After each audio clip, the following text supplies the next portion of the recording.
എല്ലാവർക്കും ഏറ്റവും പുതിയൊരു വീഡിയോയിലേക്ക് സ്വാഗതം. അപ്പോൾ ഇന്നത്തെ വീഡിയോ നമ്മൾ പറയുന്നത് YT സ്റ്റുഡിയോയിൽ വന്നിരിക്കുന്ന ഒരു മാറ്റത്തെക്കുറിച്ചാണ്. യൂട്യൂബ് ക്രിയേറ്റർമാർക്ക് വളരെ ഉപകാരപ്പെടുന്ന ഒരു മാറ്റമാണത്. അതായത് YT സ്റ്റുഡിയോയിൽ നമ്മുടെ ഏറ്റവും മുകളിലായിട്ട് ഒരു പ്ലസ് ഐക്കൺ വന്നിട്ടുണ്ട്. ആ ഐക്കൺ വഴി നമുക്ക് വീഡിയോ അപ്ലോഡ് ചെയ്യാൻ കഴിയും. നേരത്തെ അങ്ങനെയുള്ള ഒരു ഓപ്ഷൻ ഇല്ലായിരുന്നു. യൂട്യൂബ് ക്രോം വഴിയോ അല്ലെങ്കിൽ യൂട്യൂബ് ആപ്ലിക്കേഷൻ വഴിയായിരുന്നു നമ്മൾ അങ്ങനെ ചെയ്തുകൊണ്ടിരുന്നത്. ഇപ്പോൾ പുതുതായിട്ടാണ് ഇങ്ങനെ ഒരു ഓപ്ഷൻ വന്നിരിക്കുന്നത്.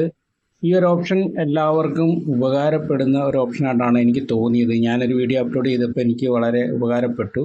അപ്പോൾ ആ ഒരു പ്ലസ് ഐക്കണിൽ വന്നു കഴിഞ്ഞാൽ നമ്മുടെ ഗാലറിയിലേക്ക് പോകും. അവിടുന്ന് നമുക്ക് വീഡിയോ സെലക്ട് ചെയ്യാം, അപ്ലോഡ് ചെയ്യാം. അപ്പോൾ അപ്ലോഡ് ചെയ്യുമ്പോൾ ഇതിൻ്റെ അകത്ത് ഏറ്റവും വലിയൊരു ഗുണമായിട്ട് എനിക്ക് തോന്നിയത് ഈ സാധാരണ രീതിയിൽ നിന്ന് കുറച്ച് വേഗതയിൽ വീഡിയോ അപ്ലോഡ് ആകുന്നുണ്ട്. അതാണ് എനിക്ക് തോന്നിയ ഏറ്റവും വലിയൊരു ഉപകാരം.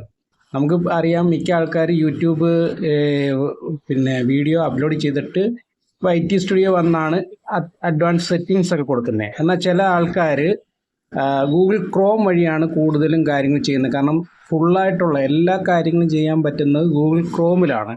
അവിടെയാണ് നമുക്ക് ആഡ് ബ്രേക്ക് കൊടുക്കാൻ പറ്റും, മിഡ് റോൾ ആഡ് കൊടുക്കാൻ പറ്റും, അതുപോലെ തന്നെ കാർഡ്, എൻഡ് സ്ക്രീന്, അതുപോലെ കുറേ കാര്യങ്ങൾ നമുക്ക് വീഡിയോ വെരിഫൈ ചെയ്യാൻ പറ്റും. അങ്ങനെ പ്രധാനപ്പെട്ട സെറ്റിങ്സ് എല്ലാം ഗൂഗിൾ ക്രോമിലാണുള്ളത്. അപ്പോൾ അങ്ങനെ ചെയ്യുന്നവരെ സംബന്ധിച്ച് ഇതൊരു വിഷയമല്ല. പക്ഷേ അല്ലാതെ നമ്മുടെ മെയിൻ ആപ്ലിക്കേഷൻ യൂട്യൂബ് വഴി വീഡിയോ അപ്ലോഡ് ചെയ്തിട്ട് YT സ്റ്റുഡിയോ വന്ന് സെറ്റിങ്സ് എല്ലാം ചെയ്യുന്ന ആളുകൾക്ക് ഇപ്പോൾ YT സ്റ്റുഡിയോയിൽ തന്നെ ഇതെല്ലാം ചെയ്യാനുള്ള ഒരു ഓപ്ഷനാണ് ഇപ്പോൾ വന്നിരിക്കുന്നത്. അപ്പോൾ ഇത് ഞാൻ കണ്ടപ്പോൾ അത് ആരെങ്കിലും ശ്രദ്ധിക്കാത്തവരുണ്ടെങ്കിൽ അവർക്ക് ഉപകാരപ്പെടട്ടെ എന്ന രീതിയിലാണ് ഇപ്പോൾ ഇങ്ങനെ ഒരു വീഡിയോ ചെയ്തത്.